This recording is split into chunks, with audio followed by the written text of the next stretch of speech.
Good to see you this morning. Derek is at the coast this morning, but he will be back for this evening's services. And I guess Bob and myself are kind of thinking along the same lines with some of his introductory comments. And this morning we want to talk about what does a Christian do in a climate of economic uncertainty when we hear bad news on the doorstep and bad news on the doorstep, and it just keeps being bad news. And what I want to tell you is that God has been preparing us for this. Some of us for all our lives. That it's really nothing new. It's Jesus who said in Matthew chapter 6, verse 19, "Do not lay up for yourselves treasures upon the earth where moth and rust destroy, where thieves break in and steal, but lay up for yourselves treasures in heaven." He's always been telling us, make sure you're putting the emphasis in the right place. Be careful about earthly things and earthly wealth and earthly dreams and earthly goals, because everything earthly is temporary. And this has never been our final home to begin with. You know, one mistake that we don't want to make is, I know sometimes when it seems the more that people talk about how bad the economy is, you wonder if that's kind of a self-fulfilling prophecy. And there's probably some truth in that probably talking about it, or the more people that talk about it, probably doesn't help. But there's also a definite reality there, that it is, that things are not well. There's also this passage in Colossians chapter 3 and verse 1. Keep seeking the things above. Because that's where the reward is, and that's where the home is.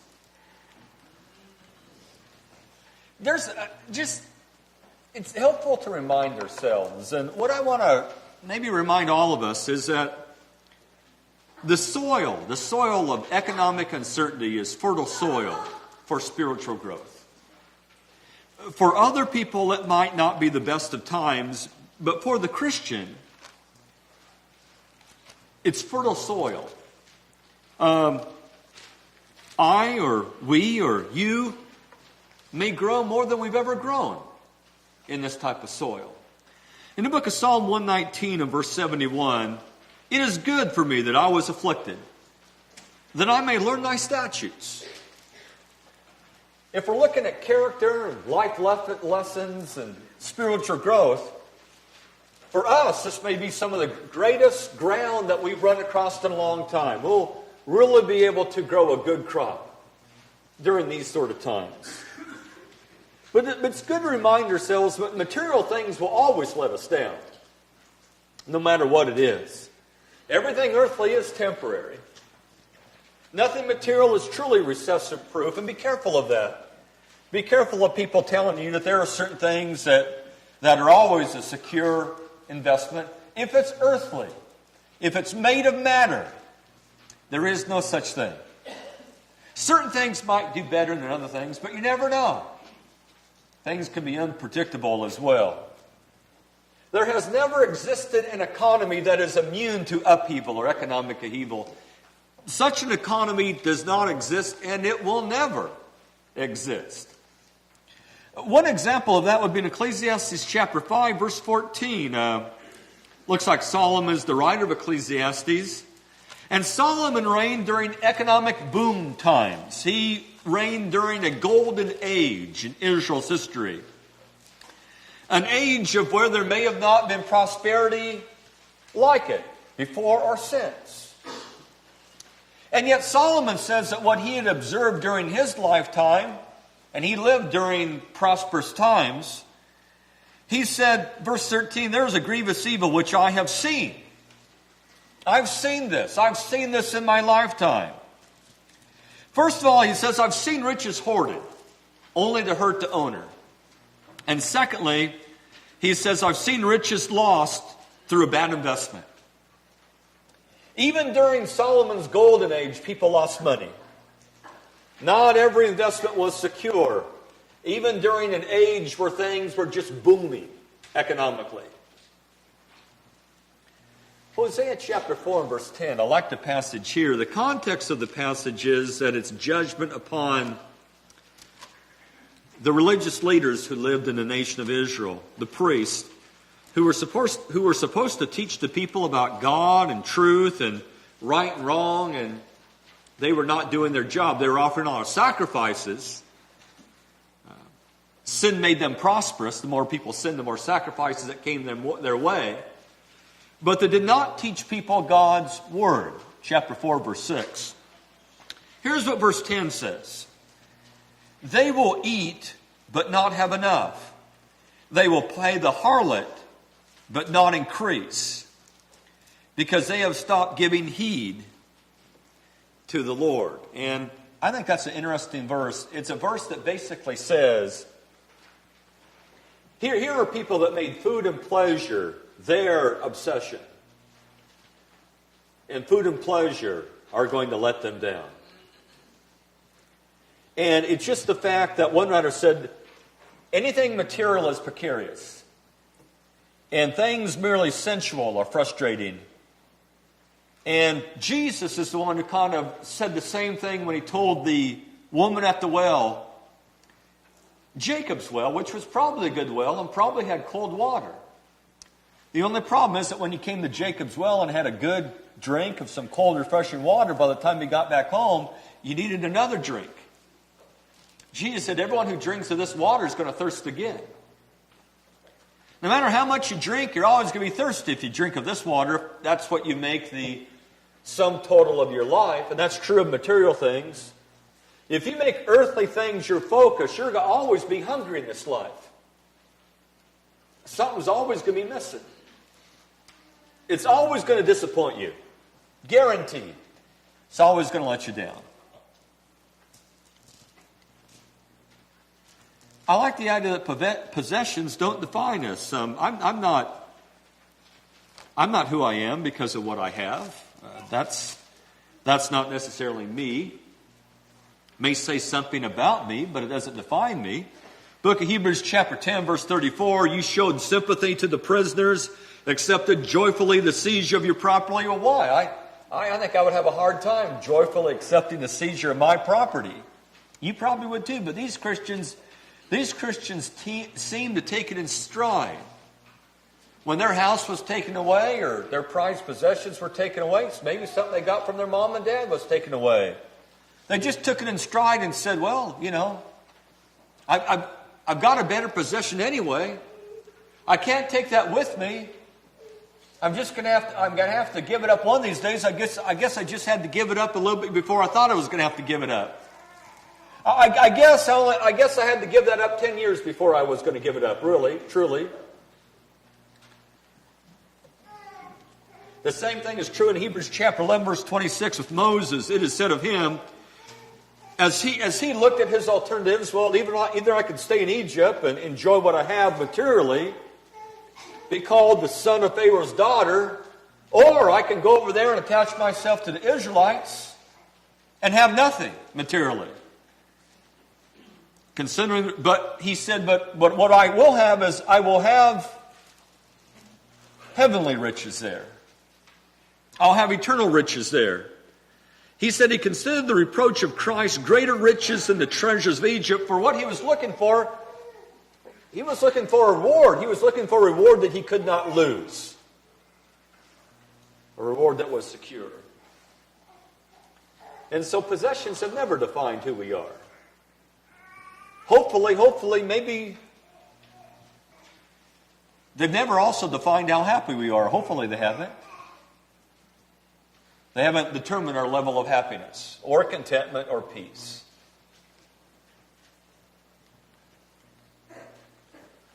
Now, don't get me wrong here. Don't get me wrong.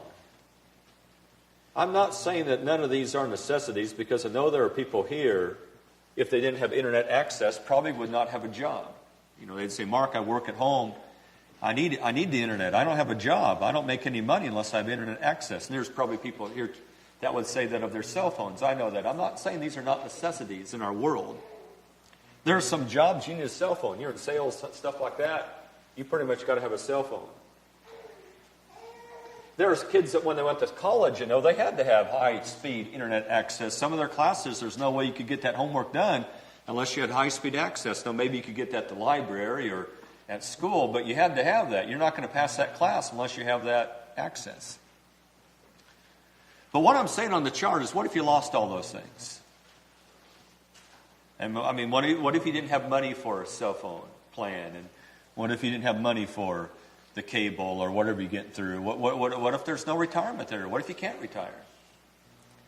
What if you really can't go on any nice vacation? And I guess it matters what you define as a nice vacation, but, I mean, what if you can't afford the latest electronics and you have to make do with what you got right now? And what if you can't buy any clothes for about the next 5 years, or, I don't know, year or whatever it may be? The thought is that that's not the end of me. There are times I'd like to get rid of the cell phone. I think being a preacher, I probably need to be accessible and stuff like that. But there are times I thought about just getting rid of the whole thing. I lived a lot of my life without one. The internet is handy, researching things. It's been very handy for this congregation. I think we have a lot greater influence with it. I mean, there are people that email us questions all the times or ask for material. Or I know Ken's been working on the web page, and so we've been redesigning it, and a couple of new lessons haven't popped up. And one guy said, "Hey, Mark, I don't see anything new for this week. Are you sick or something?" Hopefully he hasn't just been dependent upon me to do his sermons for him. But I know, that's been a great value for us. Even cable, for free, we have 4 shows a week on community access television that don't cost us a dime as a congregation. And we've already had a couple responses of people saying they've watched them.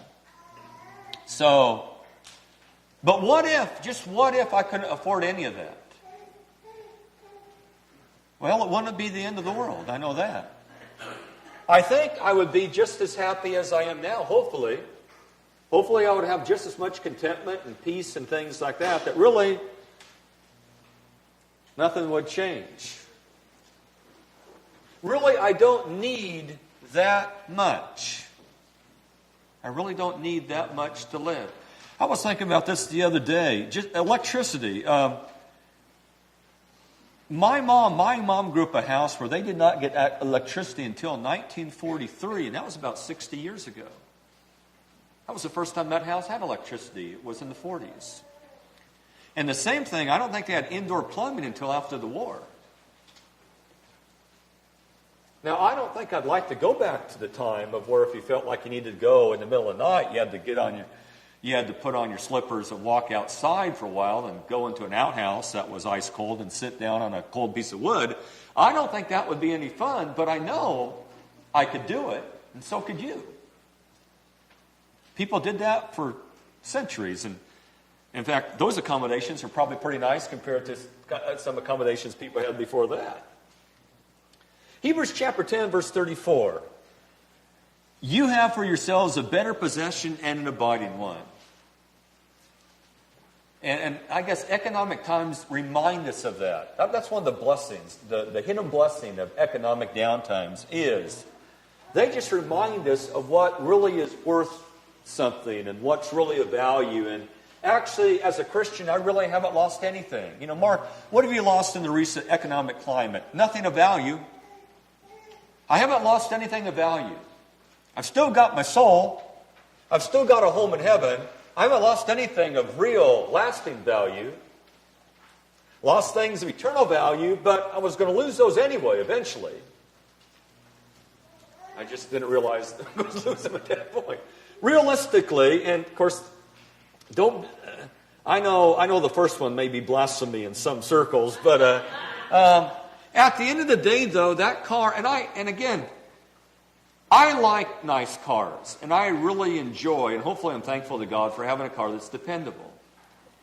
And I like a house, and I like a house that is comfortable, and I think I enjoy coming into a home that's heated and has gas heat, and it's a comfortable bed and sleeping in there at night, and I just walk into the bathroom and turn on the light and turn on the water and it's hot, and I like that. And I like property too. But I'm saying here, realistically though, a car is really just a hunk of metal, shiny metal. If you've ever seen what one looks like after they compressed it, that car is just a shiny hunk of metal at the end of the day. And your house, if you've ever seen what happens after a tornado goes through a neighborhood, the house I live in is just an organized pile of sticks. But that's all it is. It's like the second house of the Three Little Pigs. That's just a bunch of sticks. When they build it, it's made out of sticks. And property, even though I love property, I like land. At the end of the day, it's dirt. It's dirt. With some trees and shrubs on it, but it's dirt. When I lose material things, I have not really lost anything of eternal value. Matthew 6:21. Where your treasure is, there will your heart be also. And what we need to be careful about what we fall in love with. If we fall in love with God in heaven, we will never be let down and we will never be disappointed if we fall in love with God in heaven. And 1 Peter chapter 2 and verse 6 tells us that, for this is contained in Scripture, behold, I lay in Zion a choice stone, a precious cornerstone. He who believes in him shall not be disappointed. But if I fall in love with things, I'm always going to be disappointed if I fall in love with things.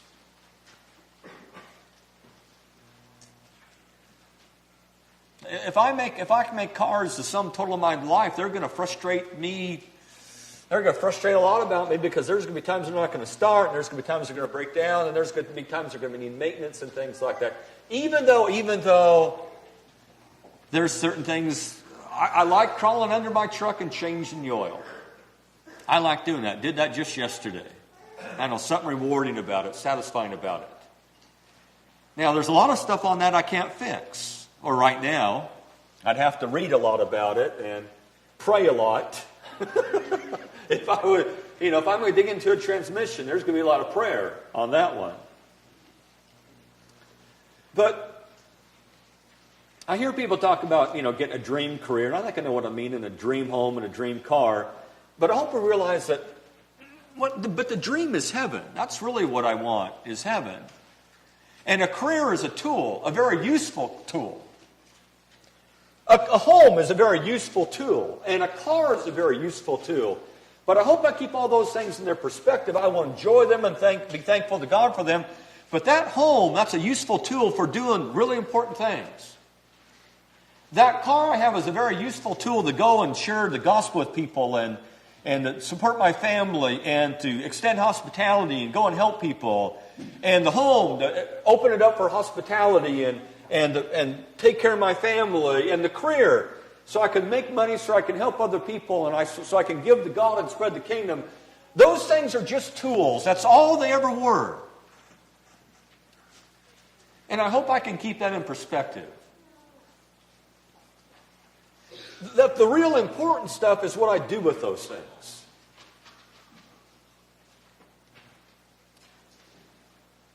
I was thinking about what would be some blessings of like being laid off or losing your job and things like that. What might be a silver lining in that cloud?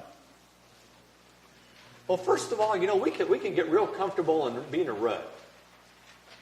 I try to remind Cindy or Kiki and say, would you send out a suit for me?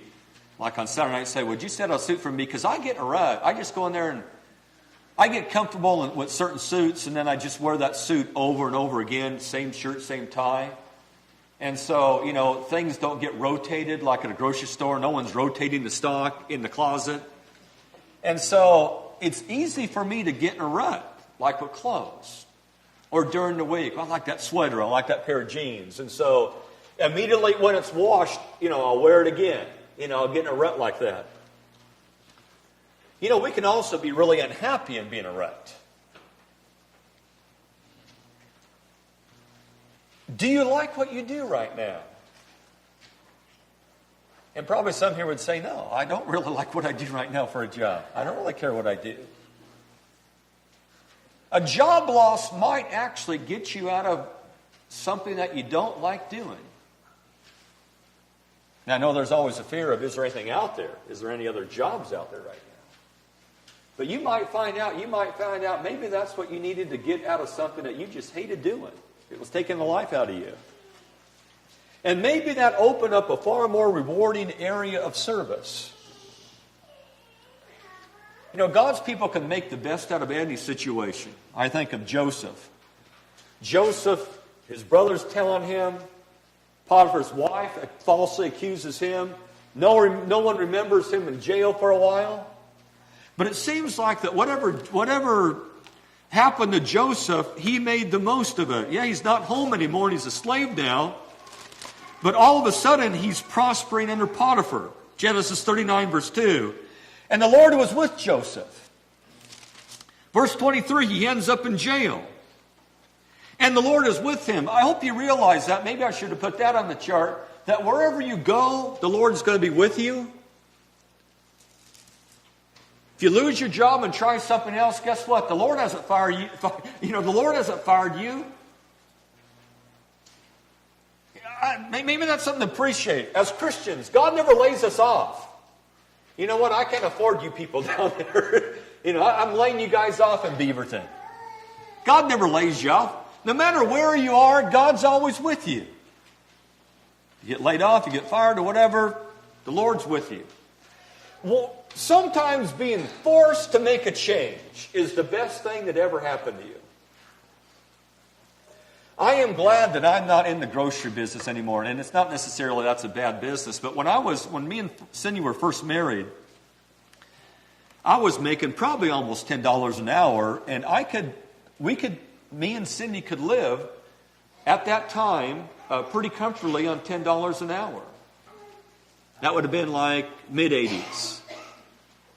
I think people in the grocery store that do what I do, do now what I was doing back there are probably making 12 or 13. It used to be in the grocery business that you could support your family. It seems like some of those, that pay scale hasn't gone up. I'm glad I'm not there anymore economically, but also I'm glad that would have killed me doing to me the rest of my life. Now I could have done it. But I'm glad I took the risk to go into preaching. To say, I'm going to go there. During a layoff, well, you get more time with your spouse. I know how people in the world look at that. I just wish you would leave. So do you hear women like that? Their husbands retire. I just wish you'd go out and do something. He's around all the time. He's making me nervous or whatever. Or we see too much of each other now. More time with your children.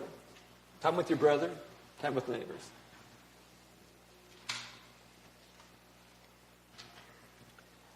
How many times do you say right now, I never have time to...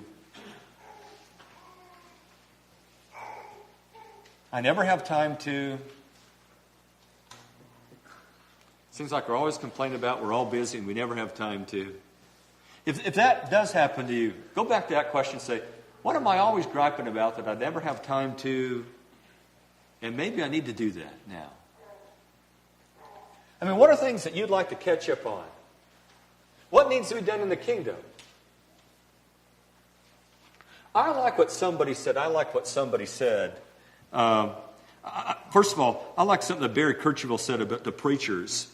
He said, in preaching, if you're a preacher and let's say you lose your job, you haven't lost your job. You're still preaching. A preacher always has a job to teach people. Even if you're not employed by a congregation, even if you're not employed full-time, you've got a job. Teaching people and talking to people the gospel. And I hope as a Christian you realize that too. If you lose your job, you haven't lost your job. You still got a job. The job of influencing people for Christ. You've got that. It's rather, I just need to find something to support my family right now, but I've still got a job as a Christian. I've got a job, and it's a big one. What needs to be done in the kingdom today?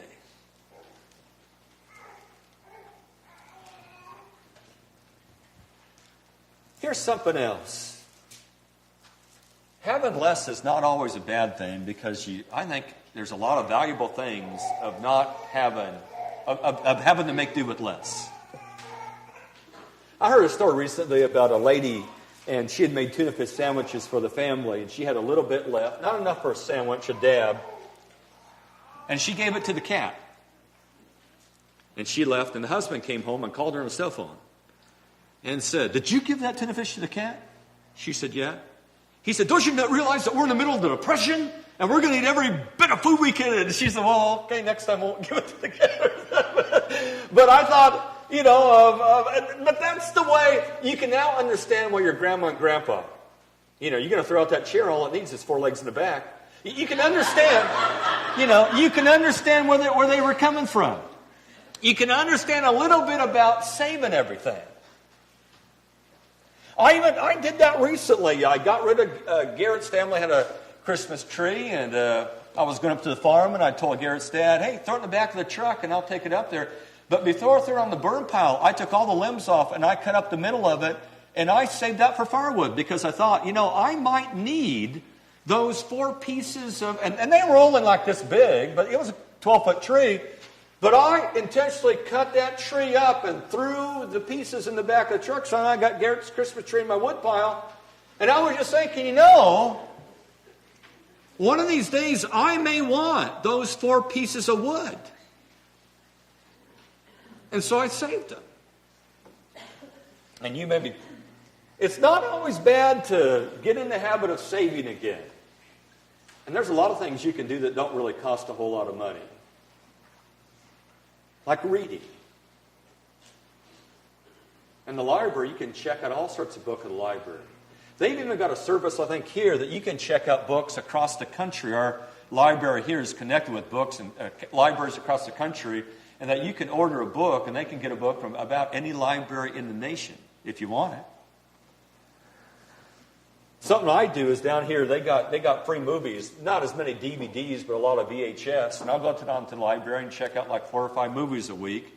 And when I've got a chance here and there, an old movie, I'll pop it in and watch it for free entertainment. The joy of writing and corresponding. When's the last time you wrote a letter, a handwritten letter to someone, a handwritten note? There was something on the internet the other day that cursive writing may become a thing of the past with computers and things like that. When's the last time you wrote in cursive? How about the joy of hospitality and conversation? My mom talks about a time when people are just popping on you unannounced for pie and coffee. And now, would you think about doing that? Would you think about showing up at one of your brother's houses here and just came by to visit? You know what? I think a lot of people would rather enjoy that.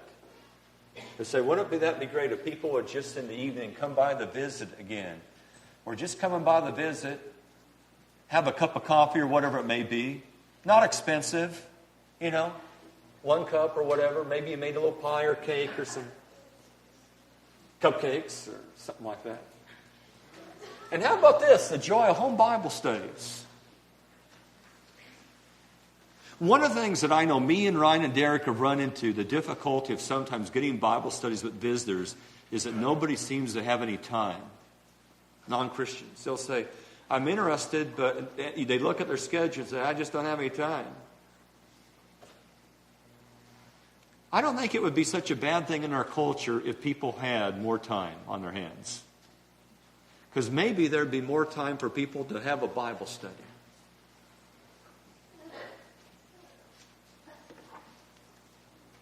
And how about just the joy of walking? I've thought about this.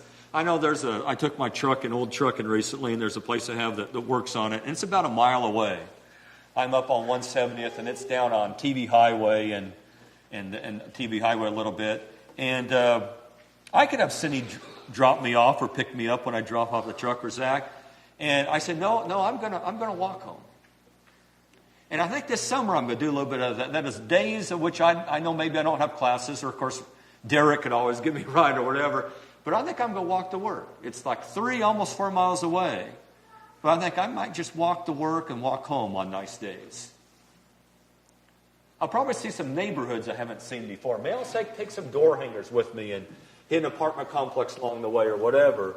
But I know my mom talks about she lived 8 miles out of town, And she often walked. Her and her sister either walked home. Maybe someone would pick them up on the way home. But it used to be that a lot of people walked.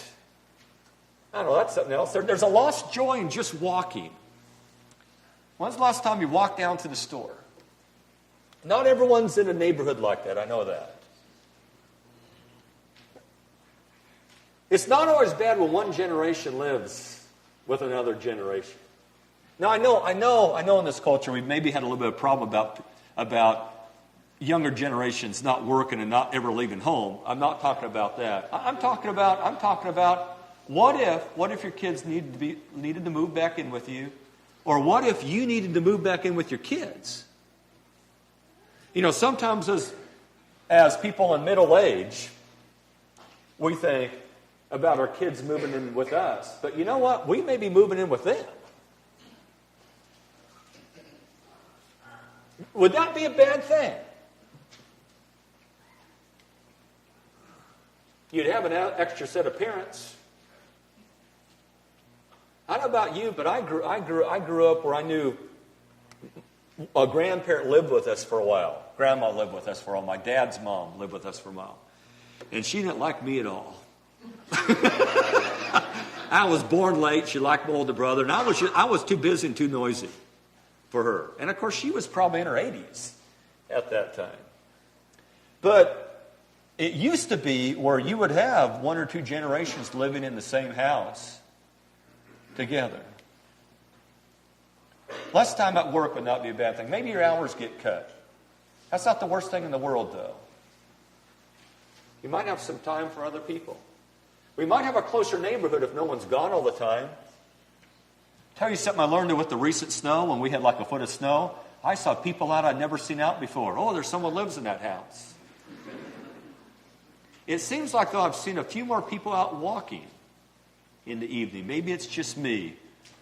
Seems like a few more people are out of the house. That would not be a bad thing if no one really has a whole lot of, where they can just go and do anything they want, where they kind of have to stay and get to know the person next door. This isn't a bad thing.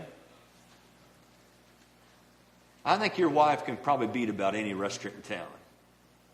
Now, don't misunderstand, I like going out. I love going out. I think that's something I would probably miss if money got really, really tight, if I couldn't go out to eat anymore. I think I'd kind of miss that. But I eat for social purposes. So I'm a different type of eater. I can't stand to eat in my car. I'm not a person that could go through a drive-thru and just eat a burger on the way. I hate doing that. To me, eating is an event. The big thing about eating for me is the socializing. It's just not putting matter in my stomach. It's the whole ambiance and things like that. So that's like, well, how you doing out there? Like going down to the restaurant. How's it going? Things like that. I've thought about this. I know we're going to get some seeds this year, and I'm going to try to grow some heirloom tomatoes and things like that. But I would really like to have a big garden. Before I die, I finally want to have my grandparents had one, big one. Big garden where you can stuff and stuff like that. Growing your own food would not be a bad thing either. It'd probably taste a lot better too. Learn how to fix things yourself. I know things intimidate me. I can do a dryer, but a washing machine intimidates me. But you know what? And this is not an insult to repair people.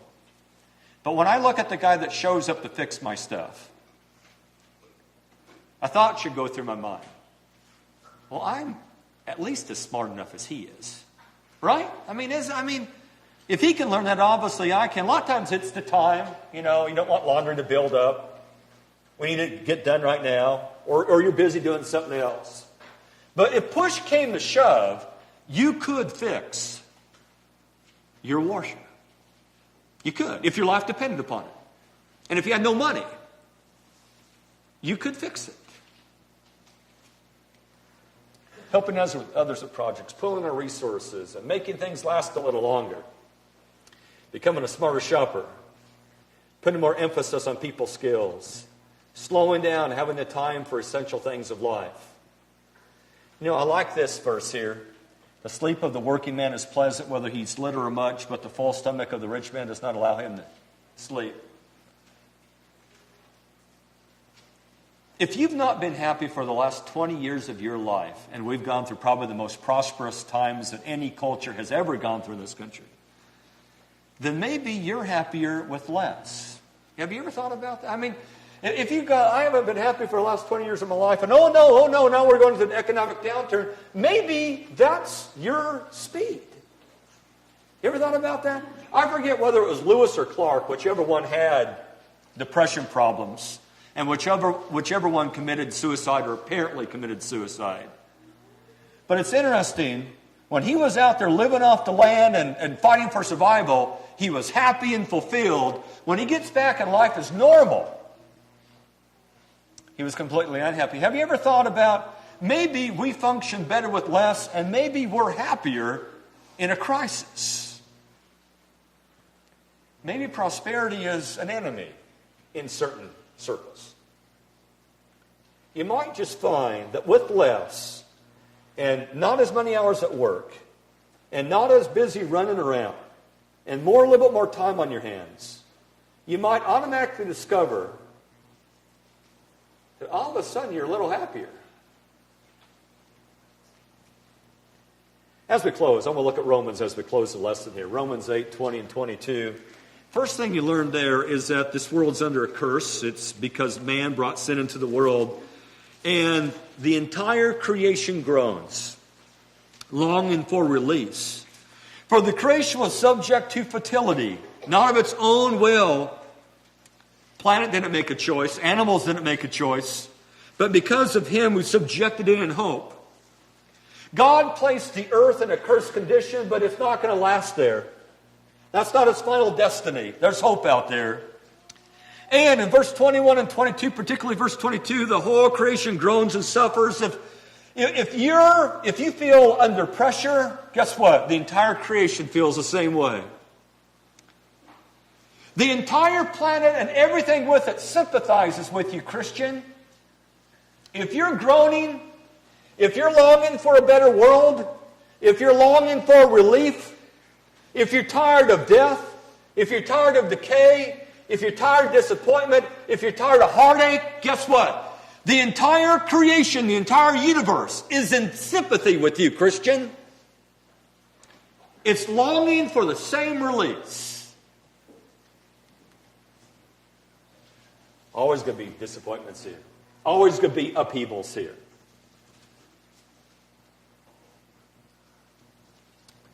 The next section, 23 through 25. But not only this, but also we ourselves, having the first fruits of the Spirit, even we ourselves groan within ourselves, waiting eagerly our adoption. You know what's in the future for us as Christians? The reward. The rest of the reward. You see, we've already been paid a down payment. When we were baptized, when we were given the forgiveness of our sins, God gave us a check. God gave us earnest money. When we were baptized, God gave us earnest money in the form of salvation. And God says, all that is, that's just a little bit of a down payment on the rest is coming. That's just a little bit of reward, but the rest of your reward is still out in the future. In the future, there's an ageless body out there. Body that never grows old. In the future, there's no frustrations out there for you. In the future, there are tremendous blessings in the future just waiting for you. Just hold on there. Just waiting for you. That's where the whole enchilada is. Out there in the future. Then it says, in hope we've been saved. That is, we live as Christians. You live in a realm of hope. You eat, drink, and breathe hope. We should be optimistic. You've been saved in an atmosphere of hope. The future's bright for you. We should be cheerful. And God is the center of our hope. And God will deliver. God will deliver on His promises. And in the verses there, it's like God helps us. Even when we can't articulate into a prayer what we feel, God still hears it. None of your prayers, none of your thoughts, none of your feelings are lost with God. And then finally, the section that follows. God hears every desire, even your unspoken ones.